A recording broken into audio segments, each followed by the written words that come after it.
Welcome to BookEnds Online Edition. This month, BookEnds Online Edition features novelist Maren Cooper. Her recent book, Behind the Lies, is a smooth blend of mystery and intrigue with a healthy dose of family drama. Next month's speaker will feature Julie Jo Severson and her book, Oldest Twin Cities, a travelogue of enduring treasures and natural wonders of Minneapolis, St. Paul, and the surrounding suburbs. BookEnds Online Edition is a program produced by the Wadena County Historical Society in collaboration with Travel and Storyseller and the New York Mills Regional Cultural Center. It is held the second Saturday of each month at 11:30 a.m. Now let's welcome Maren Cooper. Welcome. Well, thank you. Thank you for welcoming me back. I was just remarking that this is my January gig, and I was here with you all last January to talk about Finding Grace. And lo and behold, within the next year, I published a book that came out in November, Behind the Lies, and you were gracious enough to invite me back. So thank you to the Wadena County Historical Society, Travel and Storyteller, Gillette, who started it all rolling, and Lena, and Shelley for moderating, and Ben behind the lines to make sure this works. So I'm excited to be here. This is Behind the Lies, and maybe I'm just going to, I know that there will be people that watch this beyond today, but of those that are here, how many have read it? Okay, so then I'm going to steer, pardon me? Did somebody? Yet. Okay, so at least one of you has. All right, that helps me because I really don't want to have a lot of spoilers. So I don't think it's fair. And you know, the book has only been out for this is my first book that's come out so close to a holiday, and I don't know if that's been good. You know, sometimes it means, I mean, frankly, I wasn't doing a lot of pleasure reading for those 2 months or 2 weeks right around the holidays because I was baking and doing all that thing. So, you know, all I can say is I think you're in for a treat. If we do have any long storms that close you in, although you probably wouldn't be closed in Florida, this will be a good read. It's a fairly fast read. So my plan today is to tell you a little bit about it. I'm going to read the first chapter, which kind of sets it up. And then because it is not a blended narrative the way I had Finding Grace, I did more readings of that one because there were 3 different points of view. This one is told by one character, and it actually takes place only over 40 days. So I'm going to set it up, and then we'll talk a little bit about how I got into a thriller idea and anything else you want to know. Does that make sense? Okay. And Shelley, I assume that you're going to keep track of questions for me and bug me along the way, but I will certainly make sure that we've got time for that. So let me just start by saying, Behind the Lies, if you were going to go and see how it's categorized, they are calling it a techno thriller, a psychological thriller, and a suspense thriller. However, that's not the way I would describe it. It is a family drama playing out in real day life with a lot of intrigue around corporate business, succession, and just the world that we are living in right now with so many fake it till you make it scam kinds of things. So you don't have to be somebody that understands cybersecurity to enjoy this book. All of my books have been kind of family dramas playing out in unique circumstances. So this is my first event of 2024. There wasn't much going on right around the holidays. I did do several book events between the 14th of November and the end of the year, which I appreciated. And there will be more. So people are just getting into it now, which I understand.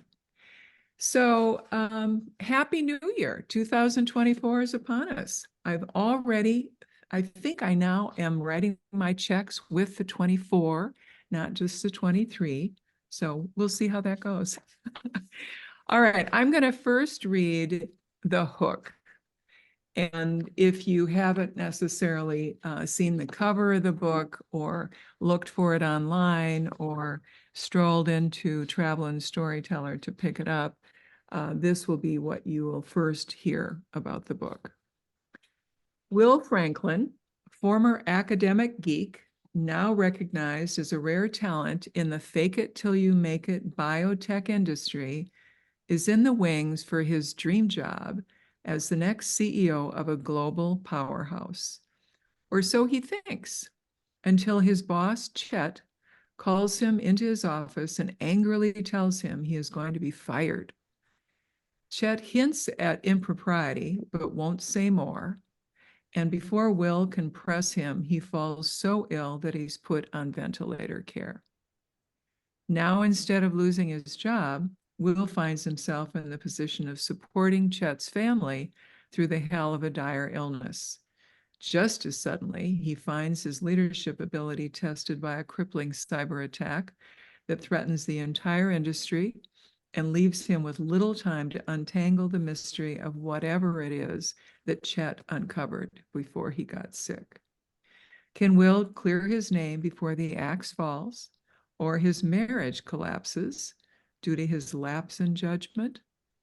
And does Bella, a young and beautiful rising star making waves with her own startup company, have anything to do with this mess? So that's introduced a few of the characters. I have been told that there's a lot of strong characters in this book that kept people reading. And I do like to write strong characters. In this particular case, my lead character or protagonist is a male. However, you will find that there are several female characters that are strong in their own right. And if you remember Finding Grace or Jess from A Better Next, I do tend to put a lot, I put a lot of the plot and a lot of character development into the strong women I try to write. So Will is the main protagonist and needs a lot of help. Let me just say it that way. How's that? Okay, so reviews have been favorable. And this one's an interesting one. This one came from Reader's Favorite, which I think is often right on. Maren Cooper combines a smooth blend of mystery and intrigue with a healthy dose of family drama. I think that's what you had mentioned, Shelley. You probably read the beginning of that one. So this book may remind readers of hit corporate TV shows like Mad Men or Suits. I found myself thoroughly invested in Will and Charlotte's relationship, especially after a couple of reveals. Behind the Lies is an enthralling corporate drama novel. Now, that particular review, when I got it, I thought, oh, I have never watched Suits. Has anybody here watched Suits? Well, it's kind of had a resurgence. And, I think when it first came out, nobody knew that Meghan Markle was going to marry Prince Harry, first of all. But I think the pandemic gave it, those long dramas became somewhat streamable and just people like to discuss. So I find myself now, I think I'm not doing it constantly, but I have gotten into it a little bit. And because I was curious, I thought, well, how could they think of this book and compare it to Suits? And I think there is a little bit of, it's that corporate workplace where everybody's buttoned up, but there's always something going on. And, there's secrets, there's intrigue, you're not sure who's really winning or losing, et cetera, et cetera. So it really does keep you going in a streamable kind of episode a day or whatever you do when you watch. So I thought it was a compliment. So I'm glad that this reader was reminded of Suits or Mad Men when they picked up this book. Now, Mad Men, I have to say, I think I watched it when it first came out, but I might go back to it to see what the similarity is. I know that it's darker than Suits, and I don't particularly think of this book as dark. I think of it as emotionally charged, um, and fast-paced, and seat of your pants. There's always a surprise around the next corner.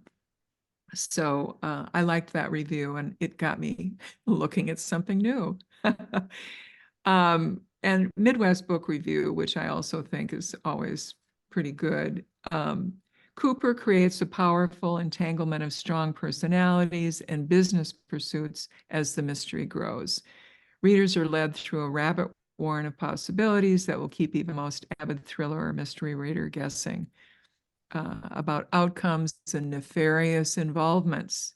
Cooper crafts a business-centered story of intrigue, which is hard to put down. So that was very complimentary. And I don't know if you all have read Mindy Mejia. She's a Minnesota author. She, I think, is, what is it? Sisters, Crime Writing Sisters. She's been very active in that organization. I happened to be introduced to her.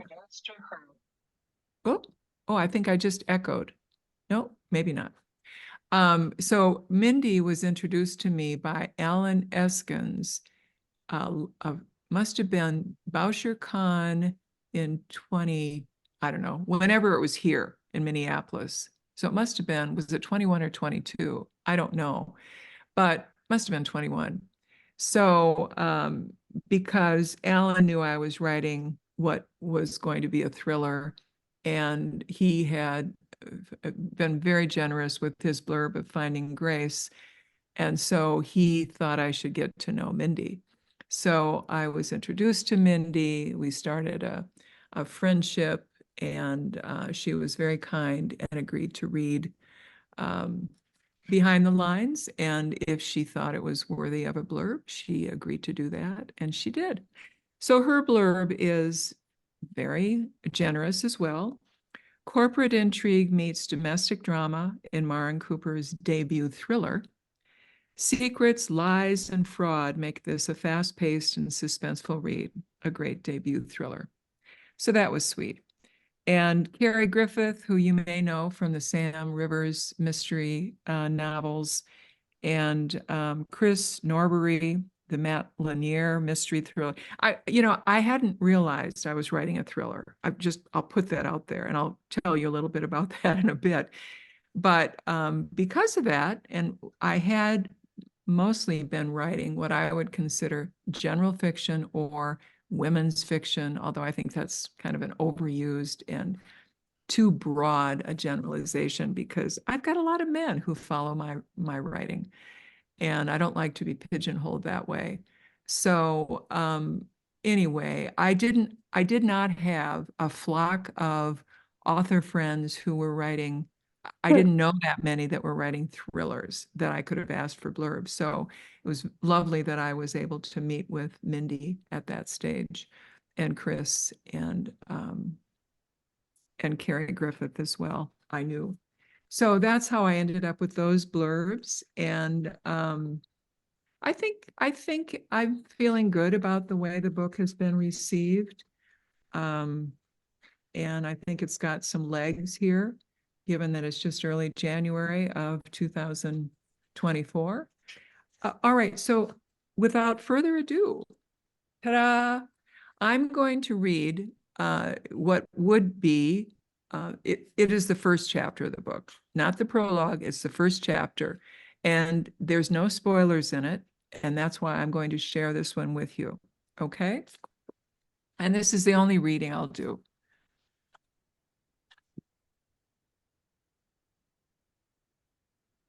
The cryptic message from Chet pulled Will out of the office in the middle of a workday, no questions asked. Chet was probably the only person who could get away with that these days, But he had a power over Will no one else did.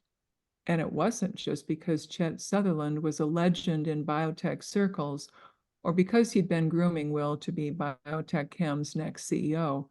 It was because he'd become a father figure and source of life wisdom for Will. Will punched the unknown address from Chet's text into his GPS and drove, wondering where exactly he was going. When he crossed into the Mystic Lakes area, he remembered Chet's stories about family fun at the boat club in Medford when he and his first wife had lived there.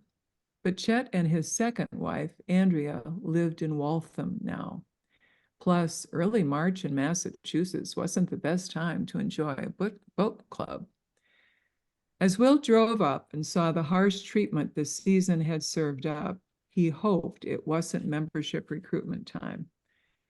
He took off his cashmere overcoat and folded it on the passenger seat with his gloves, leaving his sunglasses on for the quick dash into the club. He took a quick look into the mirror as he palmed his cheeks, wondering if he would have time to shave before the night's activities. He was glad for the recent haircut. His dark curly hair looked best when well tended. He smiled at himself and locked the car. The lake was mostly ice-covered, and the wind whipped his scarf as he walked carefully on the packed snow and ice, which covered most of the walkway. With his hands in his pockets, he followed a shoveled path past the dry rack of boat storage toward an almost deserted clubhouse, which badly needed some fresh paint. The back of the building toward the water glistened. The late winter sun was still strong enough to cast reflective light off the glass and steel of the conservatory, which appeared to be a recent add-on. With nobody at the entrance, he made his way by following the light. The glint caused Will to squint as he headed to the far corner of the conservatory to find Chet, his body in outline, the only person in the cavernous space. When Will reached Chet's table, he said, "Talk about meeting off the beaten track. This has got to be the loneliest corner of the city. What's up?" Only then did Will notice his boss's face as he turned his phone over and set it on the table. Beads of perspiration lined Chet's forehead, threatening to rain down on his graying temples. His red face was marred by blotches of white, one corner of his shirt collar askew, but it was Chet's narrowed gray-blue eyes that announced the real sea change in his feelings toward Will. "Sit," said Will. "Chet, are you all right? You don't look so good. Can I get you some water or something?" His eyes landed on the glass on the table. "Bourbon?" Will searched the empty room, hoping for a waiter or any other interruption to change the mood of the encounter. "I'm not all right, no. I've been betrayed by someone who I trusted, someone who I mentored, someone who I thought I knew, whose values I thought were similar to mine." His voice trailed off as he took the last of his drink. "Someone I thought was superior to me in intelligence," he scoffed. "What a fool I've been." "Chet, what are you talking about? What's got you so upset?" Will's mind raced. He had never seen Chet this rattled. The man had a well-deserved reputation for staying unruffled through tense negotiations, to the annoyance of business adversaries trying to throw him off his game. It was like playing chess with a grandmaster, pointless to find a weak spot because it didn't exist. Will thought back to their last meeting. Routine, just updates on the various ventures Biotech Chem had initiated. Running a $12 billion global biotech company always had its challenges, but nothing of late was causing too much heartburn. In truth, Chet had dialed back the frequency of these meetings. Will, current president and COO, was poised to take over as board chair and CEO within the calendar year. Chet was nearing 66 and eager to enjoy a retirement adventure or two. They were just waiting for the right time to announce the change to avoid any undue upset in the stock price. Little more than a figurehead now, He spent his any company time golfing with VIPs and chairing the quarterly meetings. Will chided himself as he recalled his first thought when the request for this impromptu meeting came in this morning. Chet wants to discuss timing. Maybe he feels ready. Or he wants to up my bonus for the spectacular results for this calendar year just in. You can't guess, said Chet. Then you aren't as smart as I thought you were. His words slurred. Will stared back at Chet, hoping to find the man he knew and not this tipsy imposter wearing Chet's clothes. Chet, can I drive you home? Is Andrea meeting you at the hotel? Will thought about the evening gala coming up in just a few hours. Both men were expected to be there, as Biotech Kim was to win an award at the annual Global Healthcare Summit event. Chet needed to sober up. Don't concern yourself with me now, Will. It's much too late. He scoffed and checked his watch. I have a car coming in 5 minutes, just enough time for me to tell you your time is up. What are you talking about? I'm calling an emergency board meeting for next week with one agenda item, your dismissal. I'm firing you, Will. Chet's eyes, cold as ice, held Will's for a moment. Then he used the arms of his chair to steady himself as he rose. Will stared at him, open-mouthed. Finally, he stammered, "What? Why?" Chasing tail is adolescent Will, and chasing tail when offered for a business trade is fatal. When the product is a fraud, stupid and unforgivable. Chet fumbled to pocket his phone, straightened his back, and moved smoothly across the room, as if from a chess match with an inferior player. Ta-da! So that kind of sets up the story. Yeah. So what are your thoughts about Will? I tried to have the opening be, he's, I don't know, he's somewhat arrogant, well-groomed, concerned with his looks. And why in the world would he be going to this off the beaten track to meet his boss, who he's considered a very loyal mentor, who's, urged him into being ready to take over for his job. And then Chet, who looks like he's fallen apart, gives him this incredibly strong and kind of damaging method with no real explanation. So what do you think? Do you want to read it? I love mysteries. Yeah. Okay, so that's kind of how I, started it. Now I'm going to really be very careful not to talk too much about what happens, but let me move to the inspiration, because clearly the opening here sets up, okay, you've got this incredibly successful company. It's a global enterprise. You've got the Chet, who is the pioneer who, by the way, I should have mentioned this earlier. This is set in Massachusetts, in Boston. And the reason I put it there is that it was a biotech incubator much earlier than many other areas in the country. And so as much as I love Minnesota, I decided I needed to stay true to what the story was. And so I placed it there.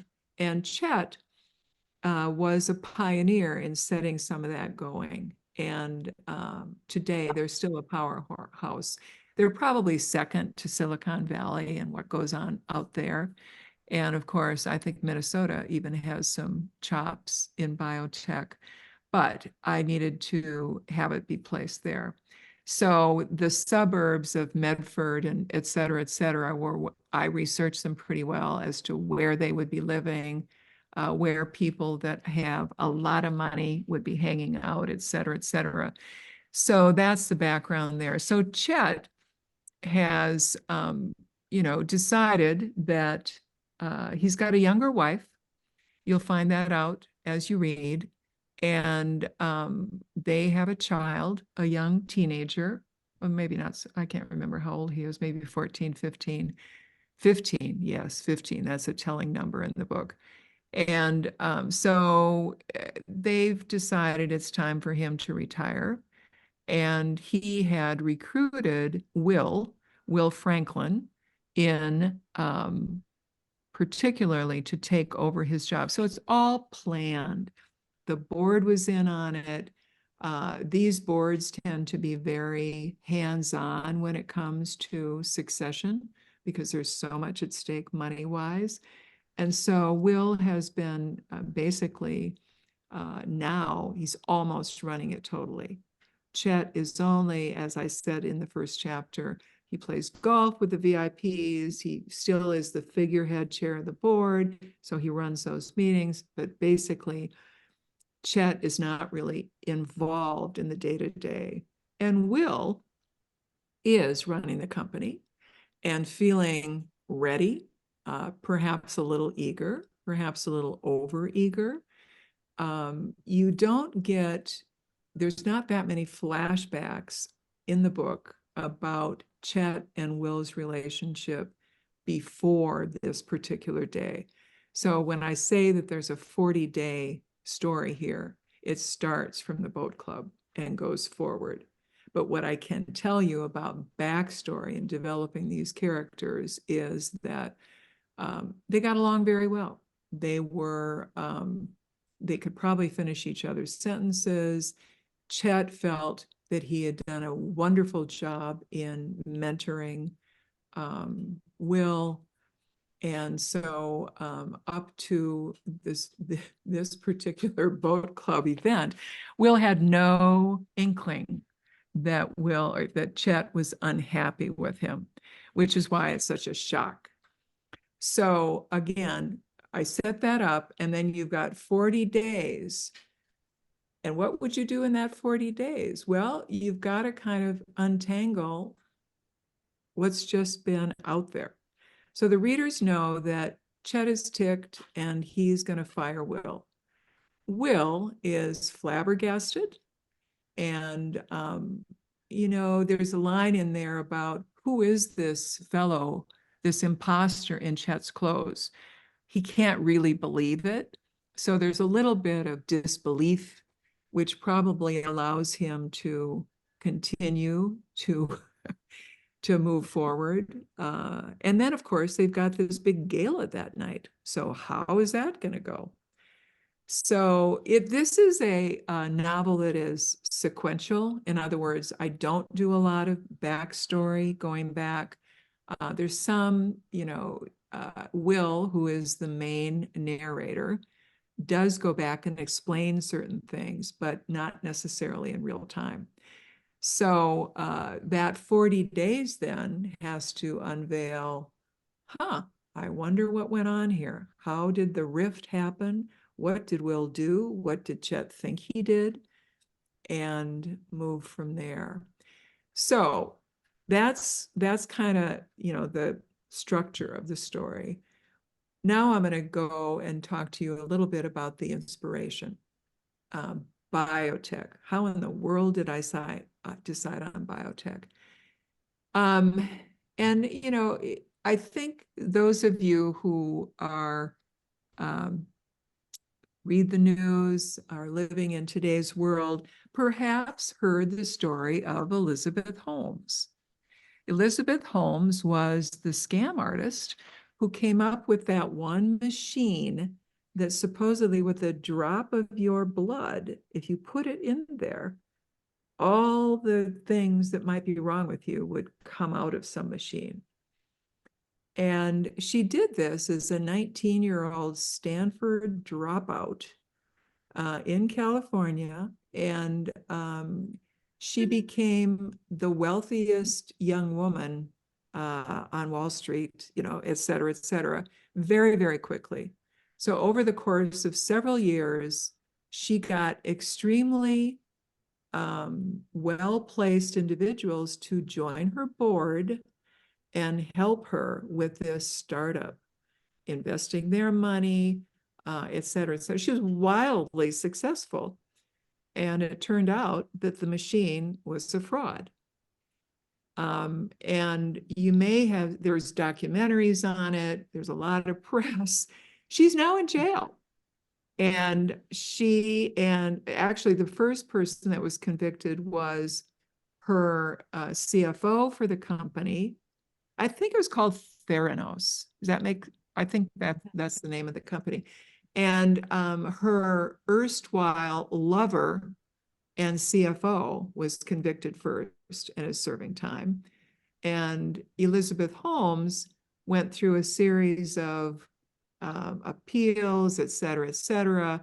She was kind of the darling of the news. You know, come on, this was fodder for all kinds of news stories, et cetera, et cetera. So she was on the front pages for a lot of time, and somebody played her in a movie, et cetera, et cetera. So she's now in prison, having had 2 children during the space of that time and marrying well.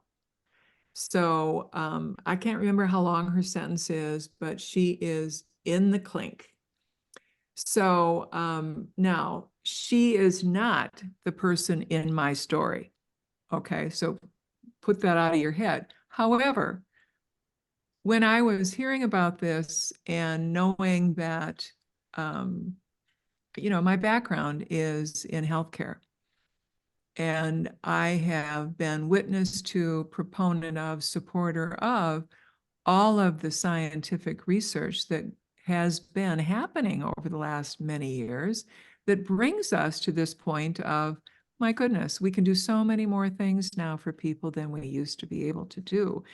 But there has to be ethics, there have to be moral compasses that lead people that are doing that, et cetera, et cetera. And it can't all be left to the business community or the scientific. It's got to be done well, vetted well by the time something goes to the FDA, or, you know, however it gets vetted. So I was just kind of ticked off. I was really ticked off that somebody could do this and get away with it and do it in such a studious way. So that kind of, you know, I was cogitating about this, and I thought, you know what? I'm going to play with that in a book.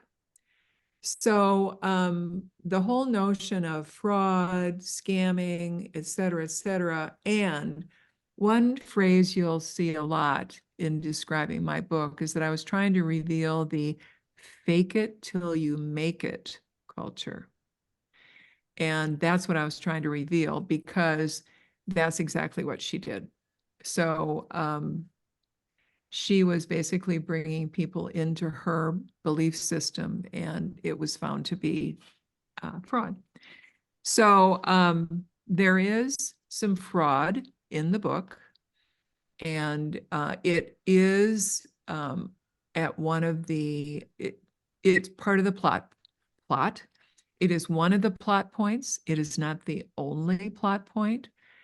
And so I was able to play with that throughout the entire 40 days. And characters involved in that all have different roles.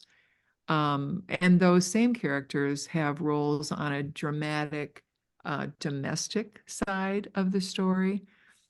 The cybersecurity piece is kind of a smaller part of the story. And it's put in there to distract Will from certain other things. So so that was my inspiration. Oh, this crazy fake it till you make it thing has to be exposed, at least in a playful way. And so that's why I was doing that, because I feel strongly that people who are if they are bright enough to help us figure out what needs to happen on the scientific front, then that should be paired with impeccable integrity so that nobody gets taken for a ride and the end user of these advances can trust it. So that was my own statement to make, and I did it through this book. So that was my inspiration. This is my first mystery suspense thriller. And you know what? I wasn't aware I was writing one. Okay, that's how funny this is. Um, I may have, hopefully this isn't too repetitive, but my own writing process always starts with characters. And I like to spend time figuring out my characters. I go back to what drives them. Somebody taught me once that every one of your interesting characters should have a wounding event, something that happened to them that has them seek out certain things.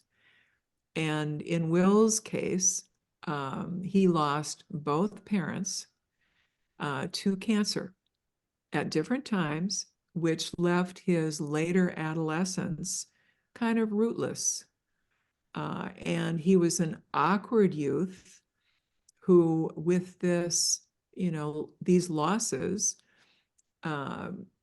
took those feelings, and he was extremely bright. He was kind of geeky. And so he became, um, you know, a, a PhD scientist. And so that's his wounding event created that. And then the question for Will is, does he have the moral compass with the gifts that he's been given? So that's what the story is really about. So I started with Will, and then I mentioned earlier that I like strong female characters. And so I paired him with a very bright wife, and she's got her own narrative character arc that I think you'll find intriguing. And Will, who I've kind of explained, and his family. So those are the characters in the story. And because I've already mentioned Bella, Bella is probably going to show you a little bit of my thrust on the inspiration. Okay, but she's not Elizabeth Holmes.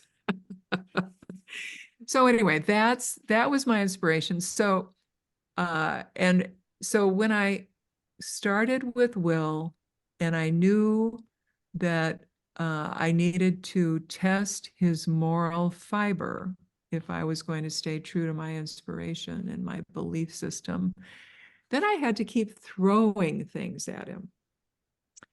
And then that's how the thriller was born. So that's why there's so many different plot points, because I couldn't just let,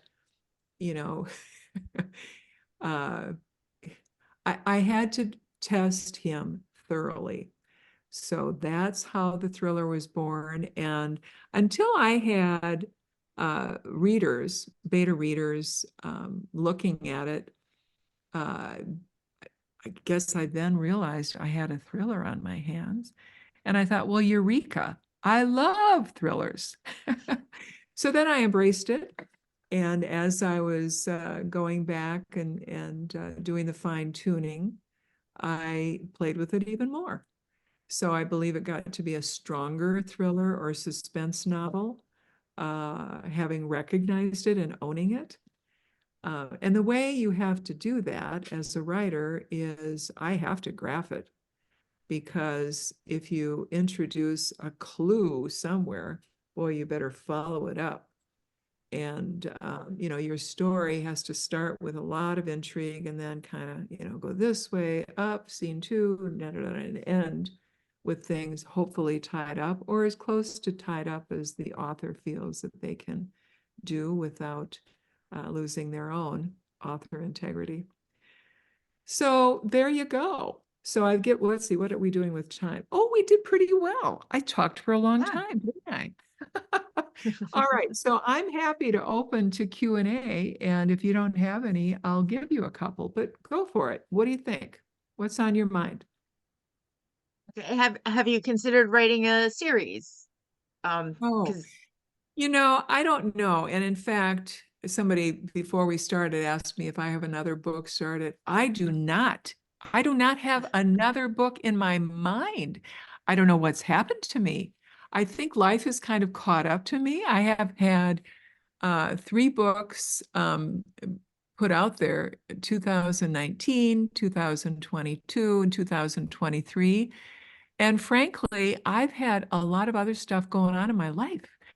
And so right now, I don't know what that means to me, for me. I would say that the first three, if there's the first three, because that would mean there's another one, it is that by now I would already be working way into another book. And by now I'm not. And by now I'm thinking about other things like I've got to do some house stuff. I haven't been doing any traveling. I did one big trip this summer with my family, but the pandemic kind of grounded many of us. So I'm thinking about that. And I've had some family that needed help. So I've been helping. And so, life interferes. And so I'm not sure. I'm not putting out of my mind, but that would be just to another book. Now, you asked a very specific question, what about a series? And I've been asked this before because in my first book, A Better Next, I would say some people didn't like the ending. And they thought I should have gotten Jess all tied up with some new man at the end. And I didn't. I left it hanging because her better next was still coming. And with Finding Grace, I could do a series there because I myself would love to see where Grace goes next. Um, but I haven't put that out of my mind, but I'm also not, once you've dealt with characters, you got to decide if you really want to live with them that much. Now, with this one, I clearly leave an opening for a series. So I'm not sure. Never say never, but I would say 2024 is probably not going to be the year that I write. And that's just my honest truth here about me as an author. So good question, though. thanks. Um, so I know a lot of times with publishers, there's book deals where you have to write like they in a recent author event, the authors were saying, yeah, once you've published the first one and they've given you a book deal, then you don't get to take as much time with the subsequent books. They expect them almost Patterson Yes, speed. and in fact, that's that whole publisher's rat race that I have avoided because when I chose She Writes Press, it was because I didn't want to take the time to find an agent who would then have to sell my book to a publisher and wait for it to be published. This is a second chapter fun phase of my life, and I've done business all my life, and I didn't want to get hung up on the process of getting out there, which is why I chose She Writes Press, because while yes, I invest something and they invest something, I kind of own the process. And I don't have to then, I'm not dependent upon an author advance. I don't have those expectations. And I've really appreciated that. They do fine work. I think the production side of the books is excellent. I feel like I'm supported with a timetable that's reasonable for me to do the work, get, the right kind of copy editing support, cover design, proofing. And they also are uh, very good. They are hooked into Ingram as the publisher, as their distributor. And Mhm. Gillette, I think we've talked about that before. They're very easy to order from.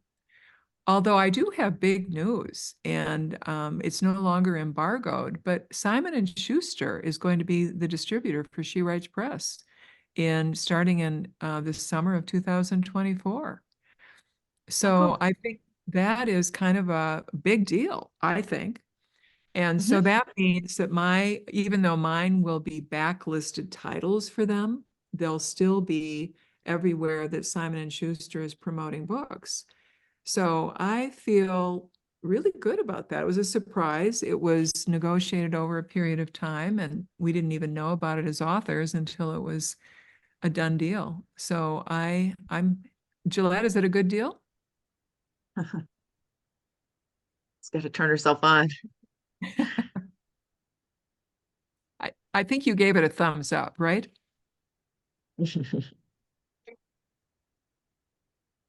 She's I'm on. there. I'm on mobile in my laptop in a restaurant halfway to North Carolina. So I'm very Okay, well, that's unfamiliar. fine. But yeah, All right. yeah, I think that being a distribution, having Simon Schuster distribute, it's going to open you up to a much wider. More bookstores are going to be willing to take a chance and stock the books. There'll be better terms, and there, in addition to the wider audience, there'll be better terms for the ordering and stocking. So I think that is super. And I It's a will good thing. definitely order. Right. Yes, Right. very good thing. Right. So that was kind of a pleasant surprise, nothing that I was counting on. And so when I look at this adventure that I started when I decided to try to write books, I had a wonderful experience. And so who knows, maybe in later in this year, I'll think about it again. I don't know. I get to decide. Yeah. So what is the process for being considered? One of the questions that came in was the process to be considered for She Writes book press. Anybody that wants to know a little bit more about it can just Google them and get to their website. It's they are selective. Not everybody who submits something, of course, is chosen. And in the 10, now they might be 11 years old now.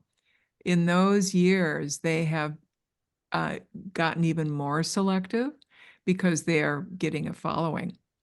And they don't, I can't remember how many books we publish every year now, but they have a fall and a spring selection. And I want to say it's probably, I don't know, 10 to 20 each of those. But so it's not a lot of books. And I know that when I was trying to get a better next in for 2019, the process was, I was new, so I didn't even know what I was doing. And it took a little time, but they wanted it. I did have to get with the developmental editor to smooth some things out, which I was happy to do. And then I didn't even have to go through a process of being juried for my second or third books because I knew I was a known commodity. So they do have a lot of return authors. But they also have authors that have left who have decided to go the agent route and move to a bigger publisher. I never did it because I didn't look up that far. To me, this was a good deal. Hey, I can write, they can do their thing. So, and now with Simon and Schuster, I don't know why I'd even look around. But Mhm. that doesn't mean that I would be guaranteed a spot if I didn't reserve it for like 2 or 3 years from now. So who knows? I don't know. I don't know if I would even be able to get in. It's not so much on the quality side, but just on the timing. So I'm all open to just about anything that will happen next, which is kind of fun. So. Cool.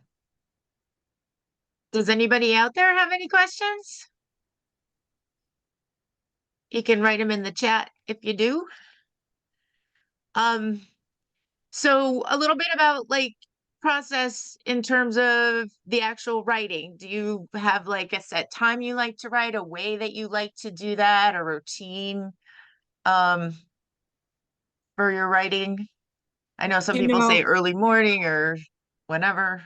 yeah, I know that that's a question that, and I remember this when I was, first retiring from my busy career and trying to figure out, well, how do writers do this? Do they really, how do they do that? It was really on my mind.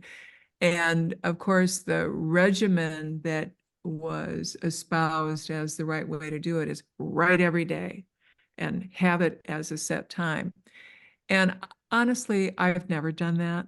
I kind of have periods of time where I'm really nose to the wheel and doing it. And then I have taken breaks. And I think that's probably just the work ethic that I've had in everything that I've done through my life.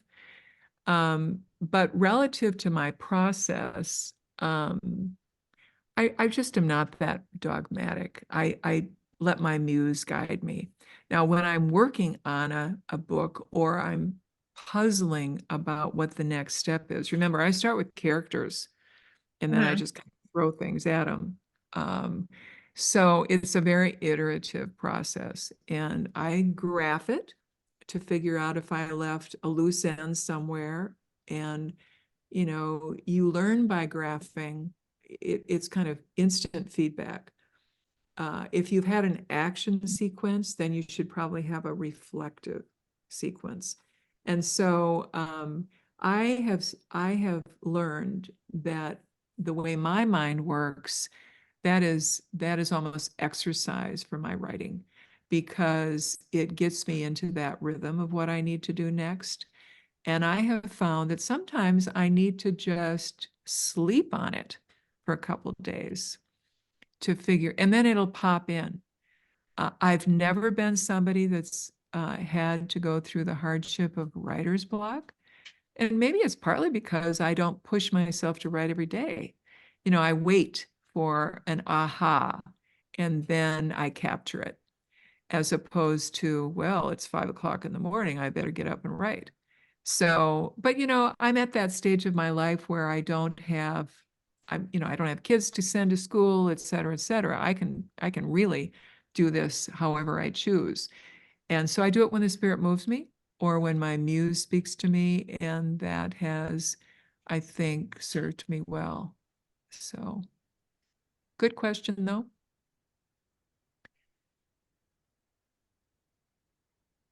Um, the one thing, this will be kind of funny for you to think about.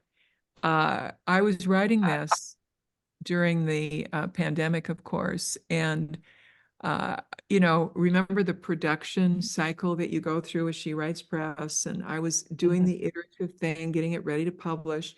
And do you remember that hurricane that hit Florida and the Sanibel Bridge collapsed? And they Mhm. had to stop everything and, restore it. Well, I have a scene in the book that takes place on Sanibel Island. And so we decided perhaps we would change that. Merely because I didn't want to have a hiccup when somebody was, I wanted this to be as close to time as I could. And so I had to find a different location for the Florida vacation, which Uh, was, just a little bit of fun to do. And again, I was glad that the proofer caught that. And we decided to make a change, which, delayed it maybe a day or two as I figured out where I should put that vacation place. So that yeah. was kind of fun. Yeah. So I'm just looking through. I did are you guys familiar with the Strand magazine? It's a mystery magazine. Uh, I've heard of it. yeah. So I was interviewed by them, and I was just looking to see if there was anything else that they picked up on that I could share with you. Oh, here, the one comparable book that I happened to read after I was almost done with this book that I would say it reminded me of it. And some of you may know it. Laura Dave wrote this book called The Last Thing He Told Me. And that was picked up by, I don't know who did this movie. It was at Netflix, or Jennifer Garner was in it. And the similarity is that in that first chapter, something really big happens. And so that is a comparable that I thought when you are starting to promote your book, and when my publisher pitches it to various Salesforce people, so that then people like Gillette can decide if they want to carry it in their store, you need comps. So this Laura Dave book, The Last Thing He Told Me, was one of the comps that we used for it. And it's a good book if you like the thriller. So, all right, what else can I tell you? What was a book that really, like some of the books that really inspired you to want to be a writer? Like some books or that you just absolutely love that you find so inspiring? Well, maybe I've got favorite writers, of course, as we all do, but not one particular author, I would say. And I grew up in a small town and used the library regularly. My high school only I graduated with a class of 50. We did not have enrichment classes. So reading was, there was no advanced lit in my high school. And so when I came to college, I was hungry for literature. And so I read, a lot of the classics, et cetera, et cetera. And I carried that love of reading and literature with me, even though I never made a living in it. And that's why I was so hungry by the time I had time when I was, Yeah. retiring from the big career, to think about, well, how in the world do they do this? And so I've mentioned before that the Loft was very, very helpful with that. But I would say the writers that I am currently reading, or the authors that I'm currently really enjoying, and I turned to thrillers a lot when I was writing this, after I knew I was writing a thriller. I found an Australian writer that I really like, Jane Harper.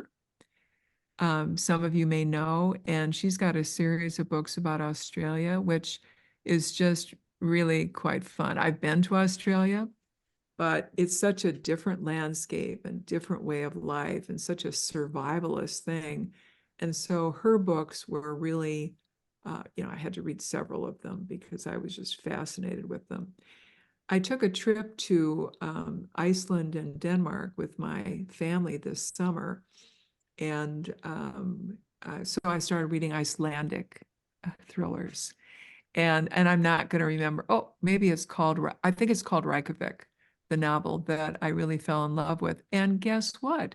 It's written by one of their leading thriller authors, and I can't remember her name or his name, but that writer teamed up with the woman who is Iceland's prime minister. So together they wrote this thriller, which I thought was so Wow. fun. Yeah, isn't that fun? Yeah. Yeah. And then, of course, let me think. And, hey, Alan Eskins, Mindy Now is somebody that I read. I've started to read a little bit of Jess Laurie. And of course, how can you get away from William Ken Kruger? His latest, The River We Remember, I loved, partly because, again, I grew up in this small town. He features a small town as, this is a one-off. This isn't one of the Cork O'Connell books. But the connection for me was that my father was a World War II veteran. And in that book, he brings out that whole, how can I say this? The tension in those little towns with all of these returning guys who never talked about what they went through. So my father is part of that silent generation who parachuted into Normandy and got shot up or froze his feet in Bastogne. So I know of that ilk. And so for William Kent Kruger to portray that so well in his story, it really resonated. It's one of my favorite of his. So, and of course, I like Saving Emma that just came out not too long ago with Ellen Eskens. Oh, and the other fellow that I went to one of his book events and started reading him is David Housewright, who's a Oh, yeah, he's a Minnesota. nice guy. Yeah, very nice guy. So, this adventure for me has opened up all kinds of new acquaintances and friends. I've also been starting to go to the Minnesota Mystery Night, which is features mystery writers, and they do it at Axel's in Mendota Heights. And so for dinner, if you pay for your dinner, you get to have a talk by a mystery writer. Oh, So cool. so I'm kind of into that now. So when I said I didn't have a book in my mind, you know that I've got mysteries on my mind and suspense and thriller. So who knows what will happen in Yeah. 2024? Well, Oh, we I think absolutely. we are there. I'm sorry? I said, I think we Oh, finally got that last minute. We're at the last minute. yes. We're at the last minute. Yeah. So I just wanted to thank you so much for coming and sharing your books with us. And whatever you do end up deciding to write, we hope we'll get to see you again with another book. But no If I pressure. decide to write again, you will see me again. How's that? Yes, absolutely. Thank you so much will for be having me. posted on our website eventually, so. Okay, very good. Thank you, guys.